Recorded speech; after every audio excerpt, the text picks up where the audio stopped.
जन क्रांति से भारी क्षति के बाद नेपाल अब शांति की तरफ लौट रहा है।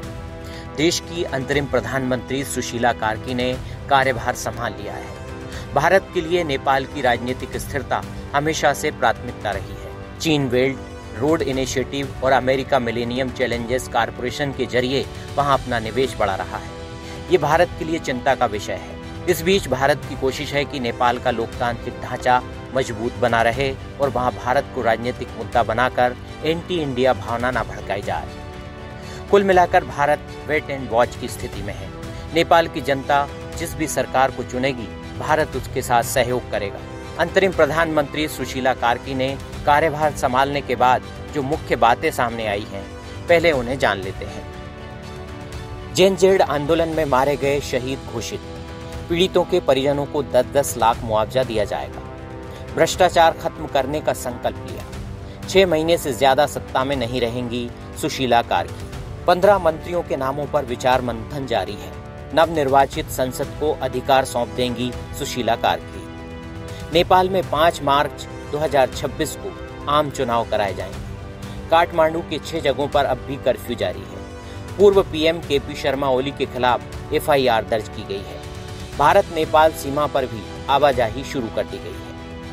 अंतरिम प्रधानमंत्री सुशीला कार्की के भारत के बारे में ये विचार रहे हैं। जुलाई 2025 में एक कार्यक्रम के दौरान उन्होंने ये बातें कही थी। दोनों देशों के संबंध बहुत पुराने हैं। सरकार चाहे बदलती रहें, लेकिन दोनों देशों की जनता का रिश्ता बेहद गहरा है। उनके कई रिश्तेदार और परिचित भारत में रहते हैं और अगर उनके साथ कुछ होता है तो नेपाल के लोगों की आंखों में भी आंसू आ जाते हैं। भारत ने हमेशा नेपाल की मदद की है और दोनों देशों के बीच गहरी आत्मीयता और प्रेम है। जैसे रसोई में बर्तन एक साथ हों तो आवाज जरूर होती है, वैसे ही छोटे मोटे मतभेद होते रहते हैं, लेकिन भारत और नेपाल का रिश्ता मजबूत है। पीएम मोदी ने कहा कि सुशीला कार्की की नेपाल की अंतरिम पीएम के रूप में नियुक्ति महिला सशक्तिकरण का प्रतीक है। नेपाल की जनता ने मुश्किल समय में लोकतंत्र में भरोसा रखा। भारत हमेशा उनके साथ है। नेपाल में अंतरिम सरकार की प्रधानमंत्री के रूप में पदभार संभालने पर 140 करोड़ भारतवासियों की तरफ से श्रीमती सुशीला जी को हार्दिक बधाई देता हूं। मुझे विश्वास है कि वे नेपाल में शांति, स्थिरता और समृद्धि का मार्ग प्रशस्त करेगी। नेपाल की पहली महिला प्रधानमंत्री के रूप में सुशीला जी का आना महिला सशक्तिकरण का वह बहुत उत्तम उदाहरण है। नेपाल में अंतरिम सरकार के गठन के बाद लोगों ने राहत की सांस ली है। लोगों को पीएम सुशीला कार्की सरकार से बहुत उम्मीदें हैं।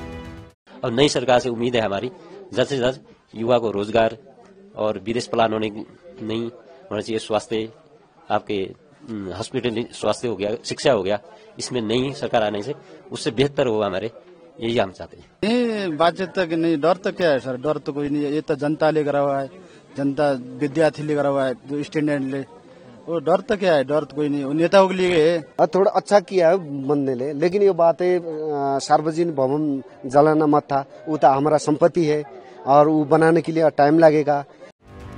उधर विदेश मामलों के जानकार मानते हैं कि नेपाल में अंतरिम सरकार के गठन की प्रक्रिया शुरू हो चुकी है, लेकिन चुनाव होने में 6 महीने हैं। ये वक्त नेपाल के भविष्य को लेकर कई सवाल खड़े करता है।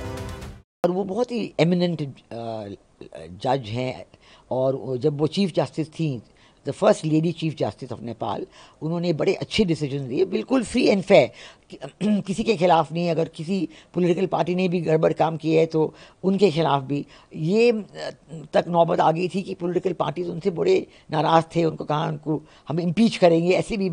तो बहुत ही अपराइट और ऑनेस्ट पर्सन हैं और जैसे उन्होंने तुरंत ही इलेक्शन की तारीख अनाउंस कर दी है, इससे लगता है कि वो बहुत बिजनेस लाइक वे में अपना काम निभाएंगी। अभी भी 6 महीने हैं इलेक्शन में, क्योंकि जो इलेक्शन होगी वो मार्च 26 में होने की बात हो रही है।